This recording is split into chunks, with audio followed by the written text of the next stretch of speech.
Bună ziua!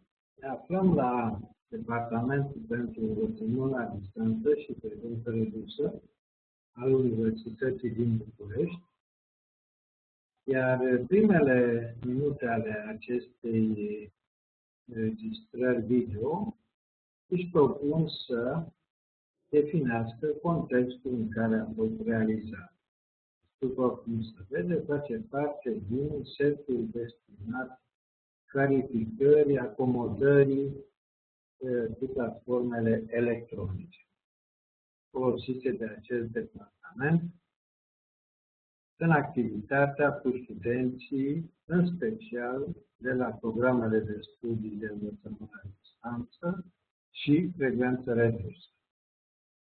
Totuși, trebuie să spunem că aceste platforme sunt folosite și în activitatea cu studenții programelor de învățământ cu frecvență, adică de zi, care lucrează în laboratoarele departamentului. Așa cum se vede scris foarte clar, punctul de intrare, care probabil este deja cunoscut, deoarece l-ați accesat pentru a ajunge la această înregistrare, este site-ul scris cu culoare roșie. Trebuie să precizăm faptul că înregistrările video sunt realizate prin utilizarea platformei Webex, operată de compania Cisco din Statele Unite și care a fost pus la dispoziție datorită partenerului tradițional și cu care am menținut rezultate absolut excepționale, Academia.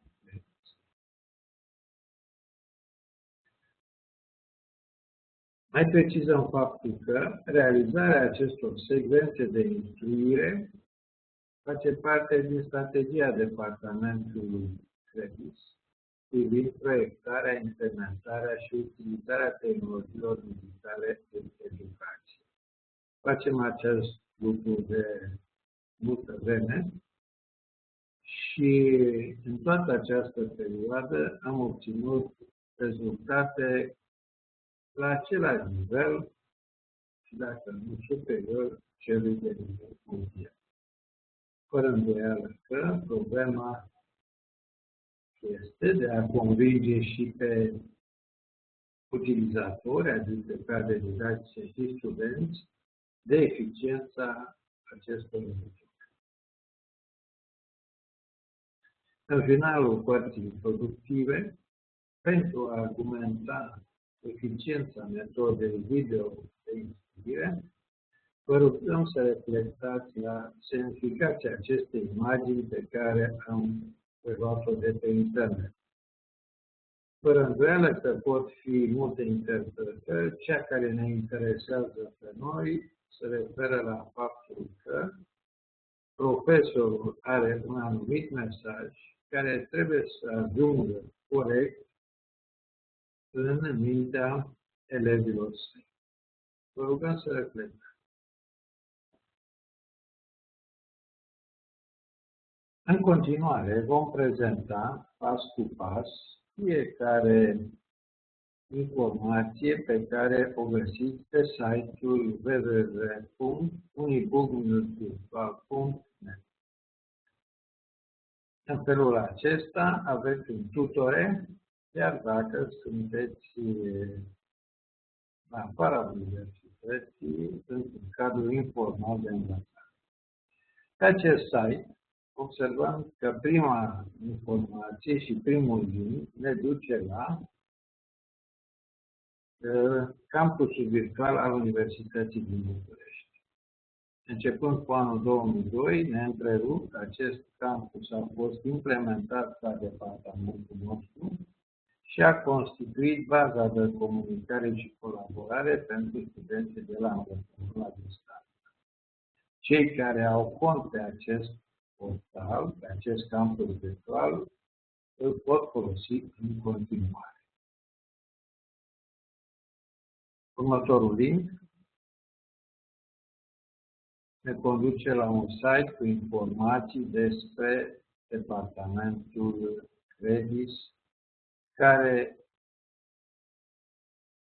am putea spune că are deja aproape 20 de ani vechime. Și anume, punctul de început a fost înființarea Centrului Pilot CTI, Computer Scientific Initiative, în anul 1990, la Universitatea București, folosind un model de centru CTI existent la acel moment în Anglia, unde a fost implementat într-un proiect finanțat cu circa 50 de milioane de lire sterline.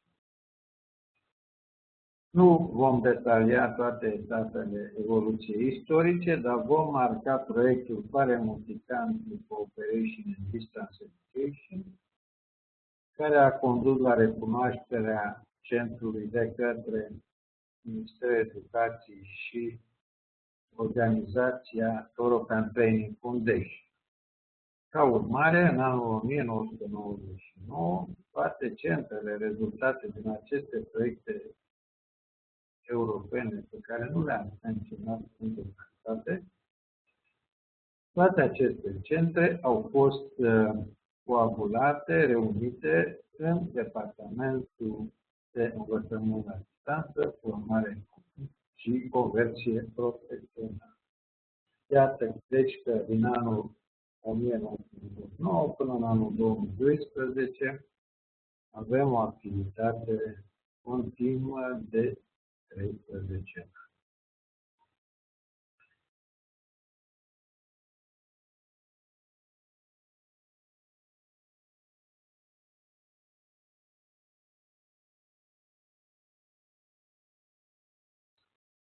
Ajungem acum la punctul cel mai important și anume platforma de mail pentru studenți. Ținând cont de felul în care au evoluat lucrurile pe plan mondial, decizia noastră a fost să folosim platforma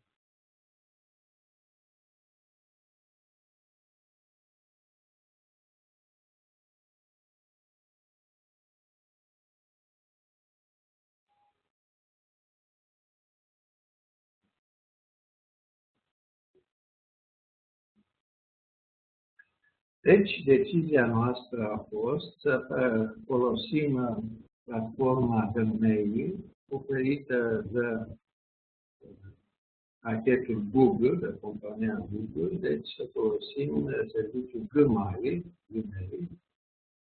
a cărei pagină de intrare arată ca în figura pe care o vedeți.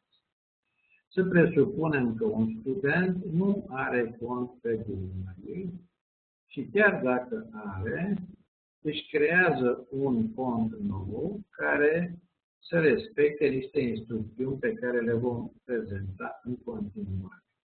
Ceea ce este important este să înțelegem faptul că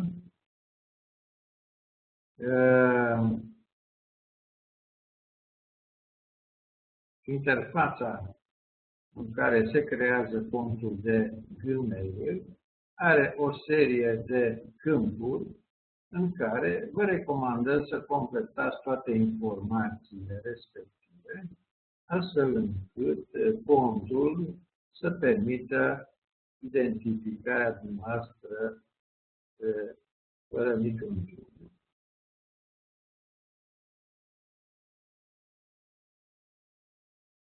În ceea ce privește utilizarea acestor platforme, pe site-ul pe care ne aflăm, găsim două imagini foarte sugestive. Această imagine ne arată faptul că de îndată ce un utilizator a intrat în platforma Gmail, el are acces și în celelalte platforme care sunt asociate pachetului de la Google. Dintre toate platformele, noi insistăm să folosim platforma Gmail, platforma Google Calendar, platforma Google Group și platforma Google Documents. Desigur, așa cum arată imaginea, studenții pot folosi și cadrele de didacție, pot folosi și platforma YouTube, de asemenea platforma Google Plus și, în anumite cazuri, platforma de videoconferință. Deci toate aceste platforme ne permit o comunicare și o colaborare eficientă, astfel încât desfășurarea procesului de instruire și educație să se poată desfășura la un nivel calitativ superior. În ceea ce privește imaginea din colțul stânga sus, noi insistăm deoarece ea a fost deja pusă în discuție. O a doua imagine ne transmite de asemenea mesaje importante. Așa cum spuneam mai devreme, de îndată ce persoana este o platformă, oricare, să zicem, Dumnezeu, bara aceasta superioară permite accesul direct în celelalte platforme, fără a mai fi nevoie de o autentificare misterioasă. De asemenea, pe orice platformă WhatsApp, dacă executați un click pe butonul de rotiță, toate platformele au rotiță, atunci aveți posibilitatea să ajungeți la help-ul platformei respective, care este în limba română, făcută de profesioniștii de la Google, astfel încât dumneavoastră vă puteți instrui folosind această facilitate a platformelor. Iată deci că nu a fost nevoie să mai facem alte programe de instruire, de ajutor, pentru că fiecare platformă Google are aceste facilități de ajutor și de instruire. Recomandăm de asemenea studenților care doresc să înțeleagă și să folosească bine aceste platforme alternativa de a merge pe platforma YouTube și a căuta acolo tutoriale pentru platformele sau pentru problemele care îți interesează. Închidem și această imagine și ne întoarcem la linia principală de discuție și anume site-ul unui book virtual care în continuare prezintă instrucțiuni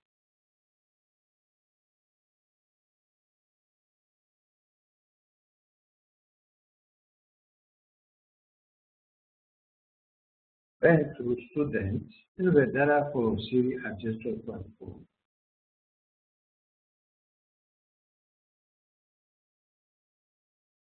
Ca la orice echipament, orice serviciu, utilizatorul trebuie să citească instrucțiunile pentru a ști cum să folosească obiectul respectiv. Iată că prima instrucțiune pe care o găsim este ca studentul să meargă pe platforma Gmail pentru a își crea un cont de utilizator. Cerința pe care noi o punem în fața studenților este ca să respecte această regulă, adică numele de la naștere, numele soțului, dacă există această situație, prenumele 1, prenumele 2, Gmail.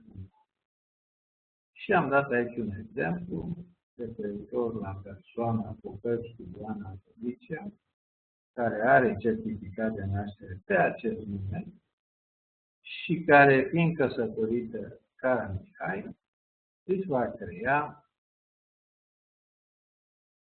adresa de e-mail utilizatorul care este aici prezentat în culoarea albastră. Trebuie să rețineți faptul că numele de soț se referă numai la doamnele care sunt căsătorite, nu și la domnii bărbați care și-au schimbat numele. De asemenea, sugerăm să completați toate câmpurile în toate ferestrele succesive și să le luați operația dacă ați eșuat făcând anumite greșeli. Cu răbdare, orice persoană poate să-și creeze un astfel de.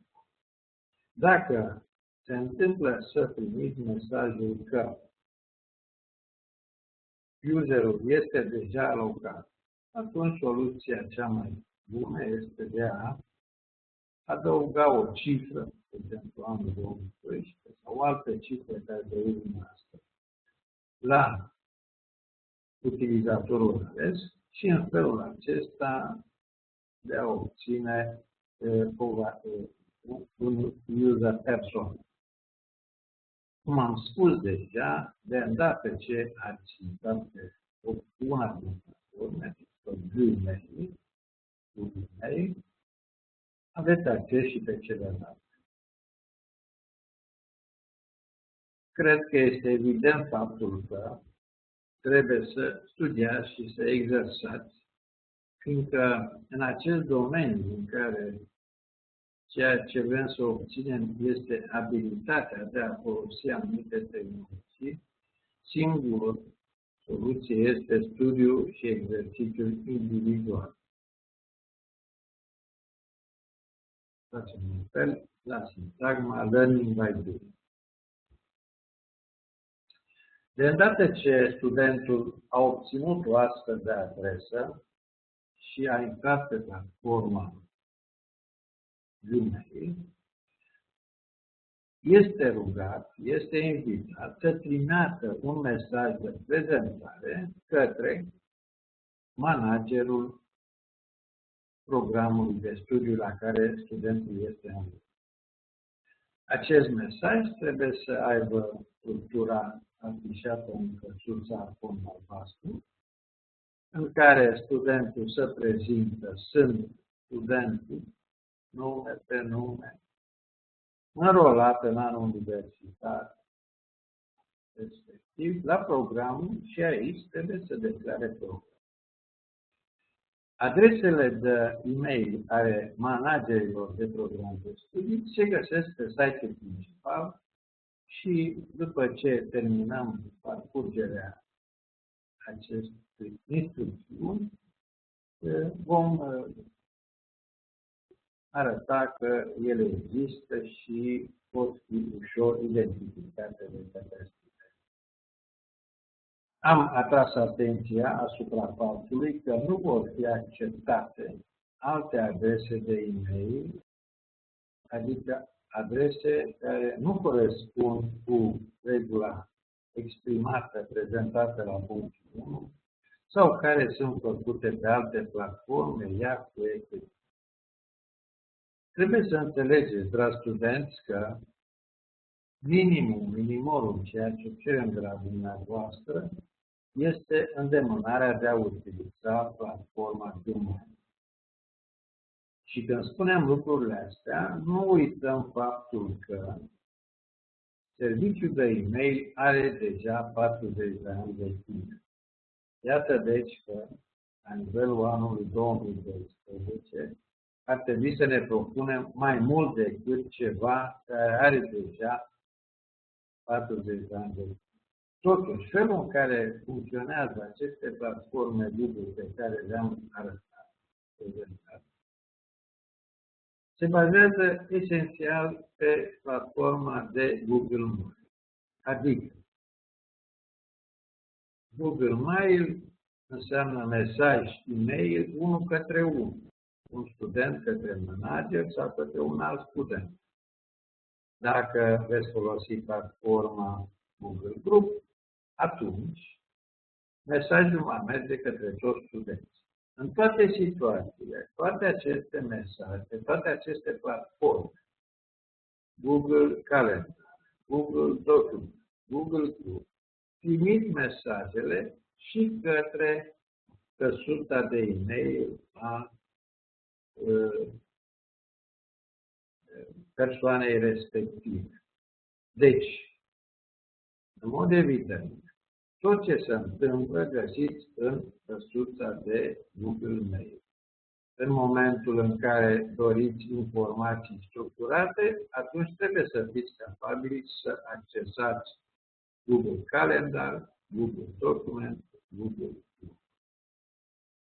Instrucțiunile pe care le puteți citi cu răbdare și le lua pe îndelete pentru a studia în ritm propriu, sintetizează ce serviciu oferă fiecare din aceste platforme.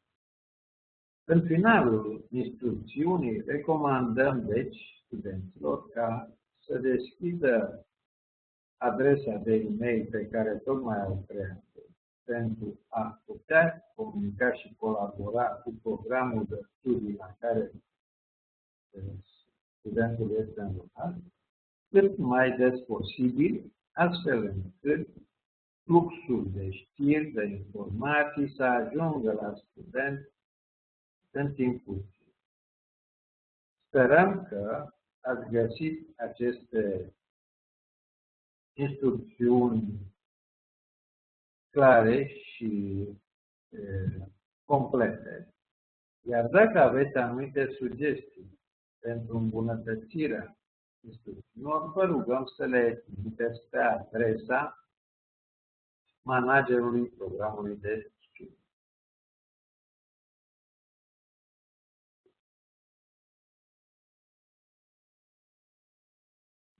Am revenit pe pagina principală a sitului ebook-virtual.net pentru a vedea cum este organizată în continuare. Și după cum vedeți, instrucțiunile sunt urmate de adresele de e-mail ale managerilor de programe de studiu.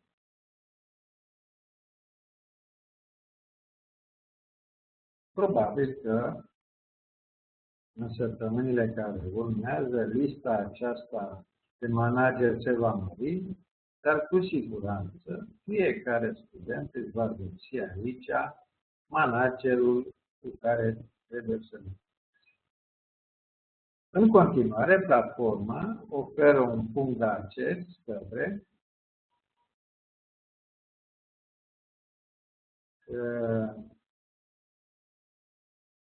platforma de Gmail pentru manageri. După cum vedeți, managerii au o altă structură a adresei de Gmail, ceea ce se justifică prin faptul că se folosește platforma Google Apps.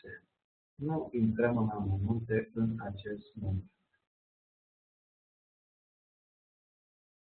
Revenind pe pagina principală, vă sugerăm să vizitați și acest blog în care puteți vedea proiecte, realizări de excepție ale departamentului nostru în ceea ce privește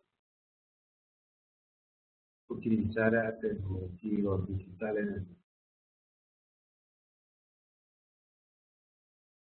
În continuare, există un link, de asemenea foarte interesant, legat de explicarea sistemului ECTS, European Credit Transfer System.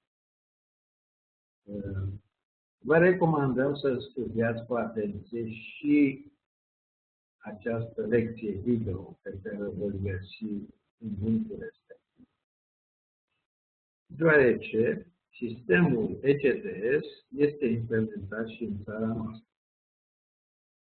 Asta înseamnă că fiecare program de studii are alocate 60 de credite pe an 30 de credite pe semestru.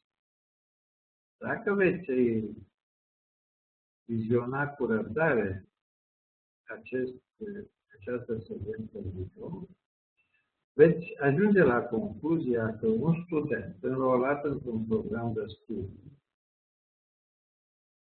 are obligația să efectueze 40 de ore de muncă alocate programului într-o săptămână, adică în 5 zile, ceea ce revine la 8 ore de muncă pe zi, de luni până vineri, în medie.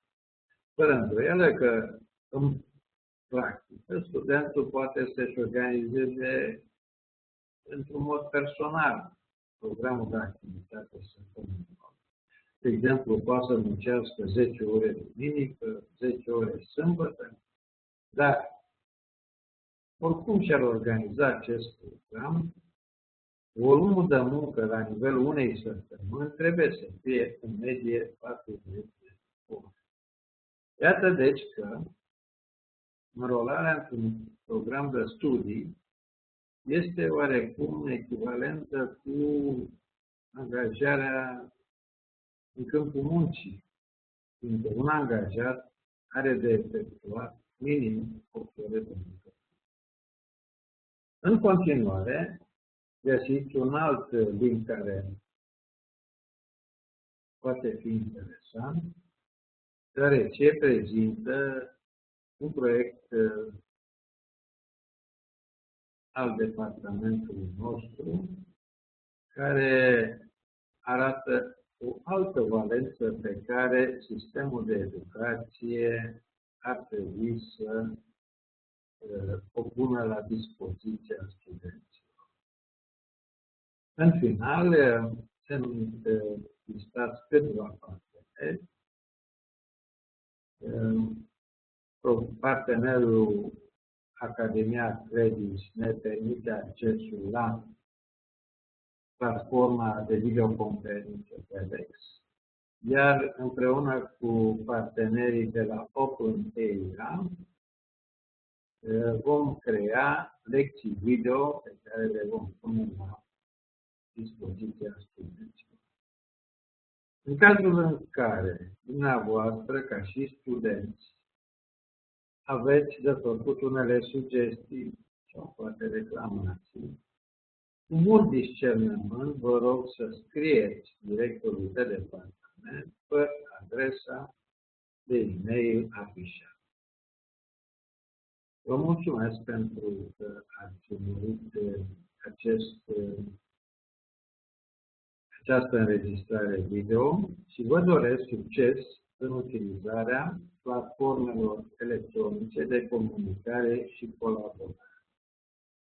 Sunt convins că utilizarea acestor platforme ne va permite desfășurarea unui proces de educație și instruire la nivel calitativ european superior și ne va permite ca împreună să punem bazele componentei de universitate virtuală pentru Universitatea din București. Vă doresc succes!